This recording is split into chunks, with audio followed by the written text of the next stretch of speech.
মেঘার ফেলে রেখে যাওয়া অসম্পূর্ণ কাজটা এবার পূরণ করার দায়িত্ব নিজের কাঁধে তুলে নিল দেবলীনা। হ্যাঁ বন্ধুরা, ভিডিওতে লাইক দিয়ে দেখতে থাকুন। যে মুহূর্তে কিনা মেঘাকে নিয়ে গাঙ্গুলি হাউসে সমস্ত লোকেরা টেনে হিঁচড়ে নিয়ে যায় এবং ব্যস্ত হয়ে পড়ে, ঠিক সেই সময়ই কুসুম যখন কিনা এই সমস্ত কিছু পরিষ্কার করতে লেগে পড়ে, অন্যদিকে সেই সুযোগটাকে কাজে লাগিয়ে কুসুমকে একা পেয়ে সেই কেরোসিনের মধ্যে যখন কিনা লাইটার দিয়ে চারিদিকে আগুন ধরিয়ে দেয় দেবলীনা, এবং দেবলীনা বাইরে দাঁড়িয়ে যখন কিনা হাসতে থাকে এবং বলতে থাকে যে কুসুম সরকার, তুমি তো চিরকালের জন্য এবার গাঙ্গুলি হাউস থেকে বিদায় হয়ে যাবে, পেছন ফিরে দেখো। অন্যদিকে কুসুম যখন কিনা নিজের চারপাশে আগুন দেখতে পায় দাউ দাউ করে জ্বলছে, ঠিক সেই সময় কুসুম চিৎকার চেঁচামেচি করতে থাকে, আহাজারি করতে থাকে এবং কুসুম বলতে থাকে যে ছোট সাহেব, দেবী মা, বাবা, পিসিমণি, আমাকে বাঁচাও, ঈশান সাহেব আপনারা কে কোথায় আছেন। অন্যদিকে বাড়ির ভিতরে সমস্ত লোকেরা চিৎকার চেঁচামেচির আওয়াজ শোনা মাত্র আয়ুষ যখন পাগলের মতন ছুটতে ছুটতে গার্ডেনে এসে বলতে থাকে যে কি কুসুম, কুসুম তোমার এই অবস্থা কী করে হলো, কে লাগিয়েছে তোমার গায়ে আগুন, বলো কুসুম। ঠিক সেই সময়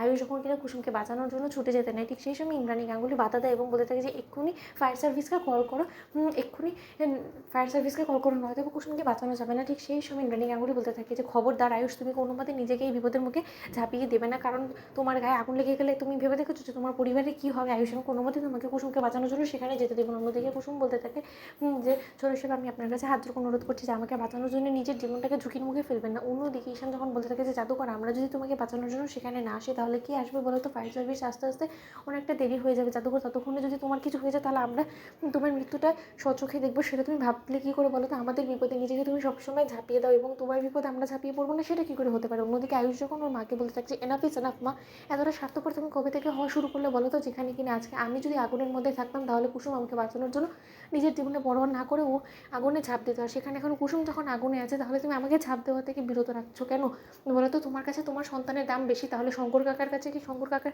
সন্তানের কোনো মূল্য নেই বলো তো। তাহলে তুমি এমন কেন করছো, তুমি না একজন মা হয়ে আরেকজন বাবার সঙ্গে তুমি এরকম অন্যায় অবিচার কী করে করতে পারো বলো তো। মা, আমি কারো কথা শুনবো না, আমার জন্য আমার লাইফে সব থেকে ফার্স্ট প্রায়োরিটি হলো গিয়ে কুসুম, এবং কুসুমকে আমি বাঁচাবোই, চোখের সামনে মেয়েটাকে আমি শেষ হয়ে যেতে দেবো না।